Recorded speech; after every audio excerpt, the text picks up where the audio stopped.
So,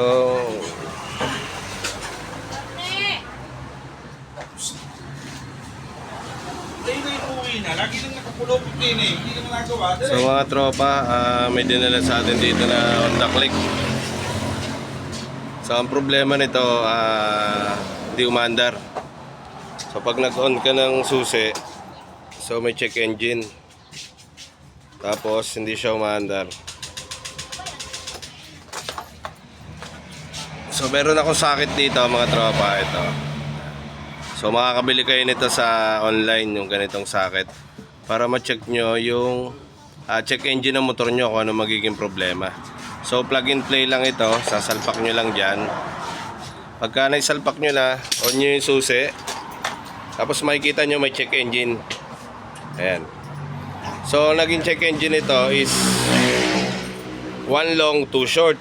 So 1 at 2, isang mabagal at saka dalawang mabilis.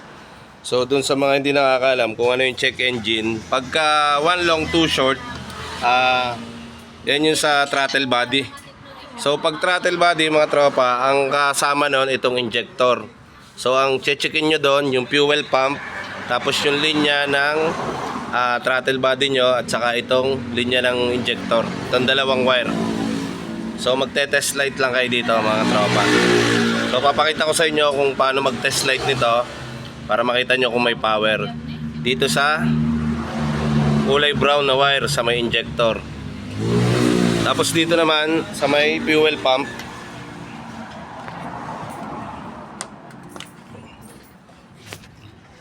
hanapin nyo mga tropa dito yung pass, yung may ito sa dulo, yung kulay brown. Kailangan pag nag-on kayo ng susi sa test light, dapat iilaw ito. So yan yung pinaka-positive ng fuel pump nyo mga tropa. So itong case nito, hindi gumagana yung fuel pump nya.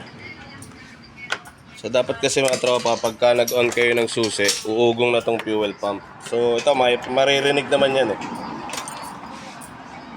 So yan, kahit vibration wala siya. So walang function yung fuel pump nito. So bubunutin lang natin, salpakan natin ang bagong fuel pump.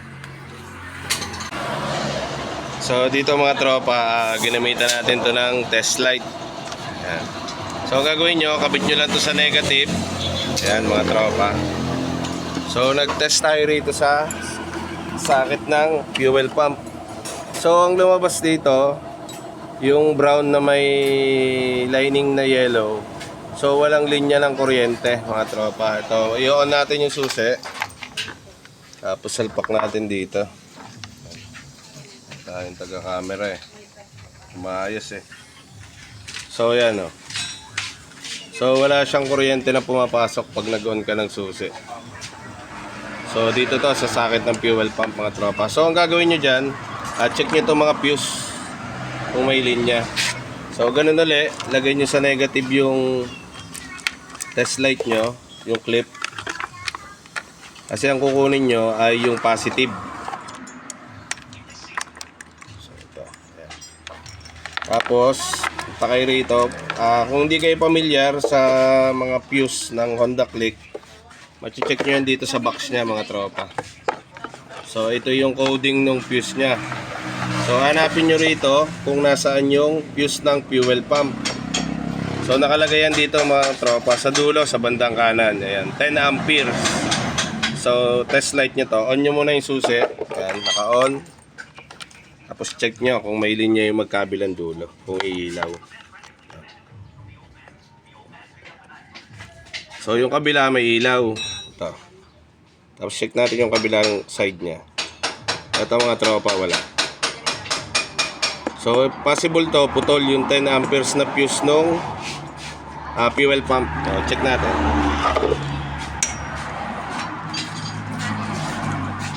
Ayan. Ito na yung moment of truth. Ay, bayad mo sa namin yan sa ano. Buwanag. So ayan mga tropa, kita nyo putol. So ang naging sira lang nitong Honda Click na ito, kaya nag fault code siya ng 1 long 2 short, ay yung kanyang fuse ng fuel pump putol. So meron tayo ditong fuse na 5 amperes. So pan-testing natin to. Papalitan din natin siya ng 10 amperes kasi masyadong mababa ito. So para ma-check natin kung grounded yung motor. Pag pumutok itong fuse na ito, possible yan, mayroong shortage sa wiring niya. So salpak muna natin kung handa. So mga tropa, salpak na. Tapos test light natin kung may ilaw yung magkabilang side. Ayan, isa. Yung kabila. Ayan, parehas meron na mga tropa. Ayan, ikot natin, kabila. Baka magkamalan ko. So, okay na to mga tropa. Start lang natin. So, off. Oh, salpak. Salpak muna natin to.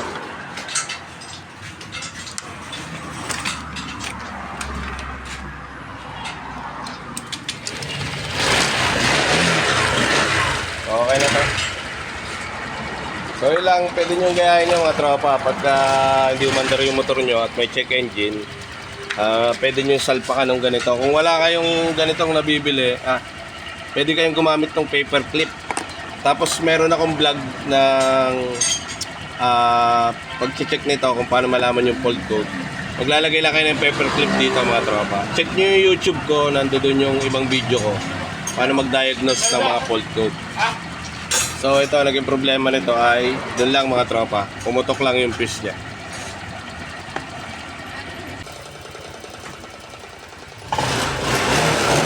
So yun mga tropa, pa-subscribe na lang ako sa ating YouTube channel at saka sa Facebook ko. Para updated kayo mga tropa sa mga sunod pa nating video. Baka yung motor nyo na, yung ganito yung sira, alam nyo na.